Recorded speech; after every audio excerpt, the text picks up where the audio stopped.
ये था इंसानों का पहला प्रयास जिसमें वे एलियन जीनोमॉर्फ को कृत्रिम रूप से पालने की कोशिश कर रहे थे। सब जानते हैं कि सामान्य जीनोमॉर्फ का प्रजनन तंत्र नहीं होता, वो केवल फेस हगर के जरिए मानव शरीर में परजीवी बनकर अंडे से जन्म लेते हैं। लेकिन इस बार वैज्ञानिकों ने कोशिश की कि एलियन के अंडों को सीधा लैब में विकसित किया जाए। सावधानी बहुत जरूरी थी क्योंकि भले ही वो भ्रूण अवस्था में हो, फिर भी ये जीव बेहद खतरनाक थे। इसीलिए अंडों पर एक विशेष ट्यूब लगाई गई ताकि अगर कोई हिलने या भागने की कोशिश करे तो तुरंत सक्शन सिस्टम उसे खींच ले। फेस हगर के अंडे का खोल बहुत मजबूत था। इलेक्ट्रिक सॉ से काटने में भी कई मिनट लग गए। अंदर की दीवार नरम और चमकदार थी। बस हल्की सी कट लगाते ही भ्रूण की आकृति नजर आने लगी। खतरे को महसूस कर लार्वा बेचैन होकर उछलने लगा। वो एक अल्ट्रासोनिक सिग्नल भेज रहा था अपने साथियों को बुलाने के लिए। साइंटिस्ट जो साइबॉर्ग ह्यूमन हाइब्रिड थे, उन्होंने सावधानी से अंडे को खोला। अचानक एक फेस हगर लार्वा समय से पहले बाहर निकल आया। उसे शांत करने के लिए उन्होंने इलेक्ट्रिक गन का इस्तेमाल किया। फिर डिसेक्ट शुरू हुआ। उसके पेट का हिस्सा बहुत मुलायम था, लेकिन उसका खून एसिडिक था, इसलिए जरा सी गलती मौत बन सकती थी। असल मकसद था उसके भीतर छिपे एलियन एम्ब्रियो को निकालना। वो एक कीड़े जैसी संरचना थी जो पानी में मछली जैसी लग रही थी। उसे दूसरी लैब में ह्यूमन लंग्स के एक टुकड़े के साथ रखा गया। 24 घंटे के अंदर वो एलियन लार्वा में बदल गया। सांप जैसा शरीर पर जीनोमॉर्फ के चेहरे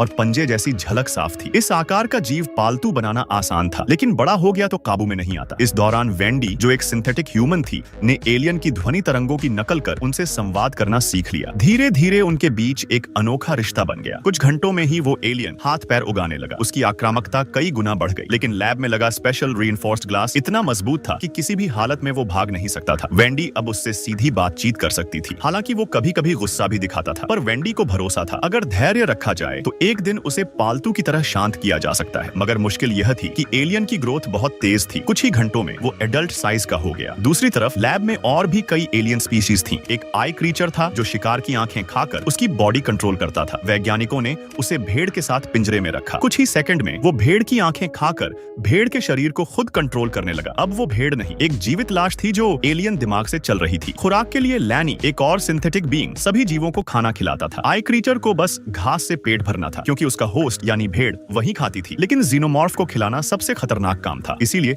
उसे हमेशा आखिर में खिलाया जाता। इसके अलावा एक प्लांट लाइक एलियन भी था जो मांस खाता था, और एक मेटल ईटिंग वर्म स्पीशीज जो सिर्फ लोहे और स्टील पर जीती थी। जब लैनी उसे खिलाने गया तो फीडिंग चैम्बर का दरवाजा फंस गया। ज्यादा जोर लगाने पर वो पूरी तरह खुल गया और मेटल वर्म्स बाहर आने लगे। लैनी, जो कि साइबॉर्ग था, डर गया, लेकिन उसे लगा वो उसे पहचानते होंगे। आखिर वो उन्हें रोज खिलाता था। पर जैसे ही उसने ट्रे रखी, वर्म्स ने उस पर हमला कर दिया। उनका कोरोसिव फ्लूइड उसके धातु शरीर को गलाने लगा। कुछ ही पलों में लैनी का शरीर पिघल गया। एलियन जीवों के लिए खाना सिर्फ खाना होता है, उनमें कोई दया नहीं। उसी वक्त आई क्रीचर पास बैठा घास खा रहा था और पूरे दृश्य को ठंडी निगाहों से देख रहा था। दरअसल लैब में कैमरास थे और हेड साइंटिस्ट सब देख रहा था, पर उसने हस्तक्षेप नहीं किया क्योंकि सर्वाइवल ऑफ द फिटेस्ट का नियम यहाँ मशीन्स पर भी लागू होता था। दूसरी ओर जो सिंथेटिक ह्यूमंस पहले स्पेसशिप मिशन पर गए थे, उनमें मानसिक गड़बड़ी दिखने लगी। सबसे छोटी नील कहने लगी कि वो गर्भवती है। डॉ मेई चौंक गई क्योंकि सिंथेटिक बॉडी में गर्भाशय होता ही नहीं। वे एनर्जी सेल से चलते हैं, न खाना खाते न सांस लेते। मे ने उसे समझाने की कोशिश की, पर नील बोली, आई सेड नो। अचानक वो गुस्से में उछल पड़ी और मे का गला पकड़ लिया। यह पहली बार था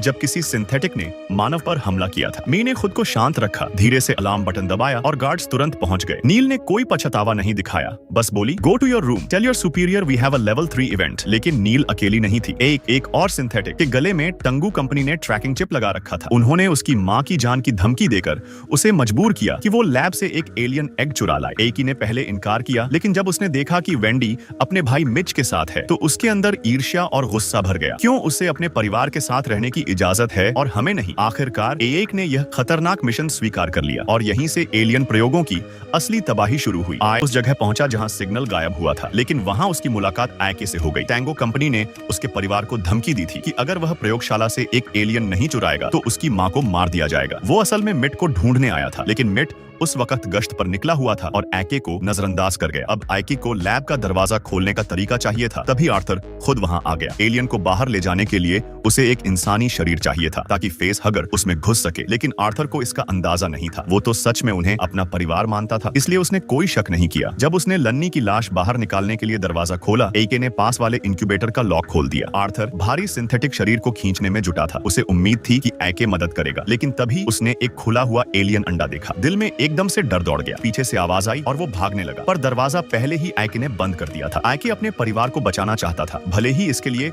आर्थर को कुर्बान करना पड़े। आर्थर सब समझ गया। उसने फोन उठाया और गार्ड्स को बुलाने की कोशिश की, पर बात पूरी करने से पहले ही फेस हगर सीधा उसके चेहरे पर छलांग लगा गया। के ने खुद को शांत करने की कोशिश की। अब उसे बस एक काम करना था, टैंगो कंपनी की मांग पूरी करनी थी, यानी एलियन को लैब से बाहर निकालना। उसने एयर वेंटिलेशन पाइप का रास्ता चुना जो सीधे बाहर जाता था, लेकिन भूलवश उसने आयरन वर्म्स का दरवाजा खुला छोड़ दिया। कुछ सेकंड में कई कीड़े उड़कर बाहर आ गए। हालांकि वो बाहर नहीं पहुंच पाए, फिर भी ये एक बड़ी लैब दुर्घटना बन गई। शायद ये सब जानबूझकर हुआ था या फिर हेड की अपनी योजना थी। शेंटोंग कंपनी के मालिक को अब तक कुछ पता नहीं था। कुछ ही देर बाद आइके ने आर्थर की लाश और एलियन को अपने कमरे में छुपा लिया। उसे एलियन की जीव विज्ञान की समझ नहीं थी। वो भोलेपन में सोच रहा था कि होस्ट जिंदा रहेगा। उसने फेस हगर के मुंह के हिस्से को खोलकर उसमें खाना डालने की कोशिश की, लेकिन एलियन को वो पोषक द्रव बिल्कुल पसंद नहीं आया। जैसे ही उसने पूंछ से लिपटकर दबाव डाला, सारा लिक्विड बाहर निकल गया। अपनी चालाकी से गार्ड्स को चकमा देकर लिफ्ट तक पहुंच गए, लेकिन तभी कर्श, लैब का इंचार्ज, सामने आ गया। दो बच्चों को एलियन के साथ देखकर वो कुछ नहीं बोला। एके हैरान रह गया। उसे लगा कर्श शायद टैंगो कंपनी का आदमी है, पर असल में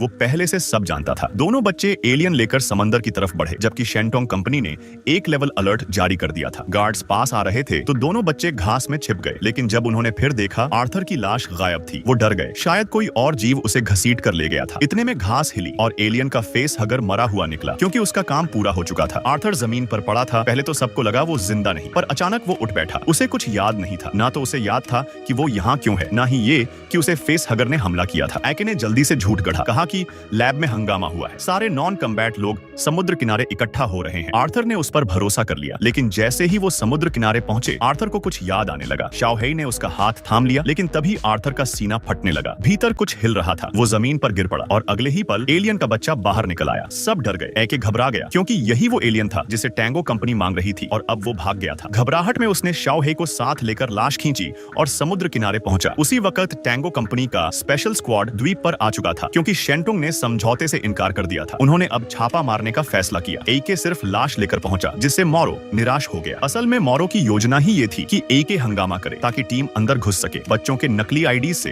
वो लोग लैब के अंदर तक पहुंच गए, पर जैसे ही अंदर आए, गार्ड्स ने उन्हें घेर लिया। कर्श बाहर निकला। सब उसकी चाल थी। एक निकाले गए कर्मचारी का नाम लेकर उसने टैंगो कंपनी को फंसा लिया, साथ ही एक एलियन बच्चा भी हासिल कर लिया। कंपनी के लिए ये दोहरी जीत थी, लेकिन किसी ने नहीं सोचा था कि इन दोनों कंपनियों की ये चालबाजी पूरी धरती पर तबाही लाने वाली है। कहानी का समय 2120 साल में सेट है, यानी एलियन रोमुलस की घटना से 2 साल पहले। एलियन नमूने सबसे पहले टैंगो कंपनी की एक डीप स्पेस जहाज से लाए गए थे। उनका मिशन 65 साल लंबा था, जिसका मतलब है कि वो 2055 में रवाना हुए थे, जो प्रोमीथियस के भी 40 साल पहले था। अब धरती पर कोई देश नहीं बचे। सारी दुनिया 5 कंपनियों में बंट चुकी है। यह द्वीप शेंटोंग कंपनी के क्षेत्र में है, जो सिंथेटिक ह्यूमंस कॉन्शियसनेस ट्रांसफर वाले बनाती है। मगर तकनीक अधूरी है, इसलिए सिर्फ बच्चों की चेतना ट्रांसफर की जा सकती है। दूसरी ओर Tango company cyber enhanced humans बनाती है, जैसे कि जहाज का कप्तान मोरो, जो मशीन की तरह सोचता है, भावनाहीन, निर्दयी। आने वाले समय में संभव है कि बायोकेमिकल होम्स और सिंथेटिक बीइंग्स के बीच एक बड़ी जंग छिड़ जाए, और अगर एलियन धरती पर फैल गए तो यह बस फॉरेन स्पीशीज नहीं रहेंगे, बल्कि मानवता के अंत की शुरुआत बनेंगे।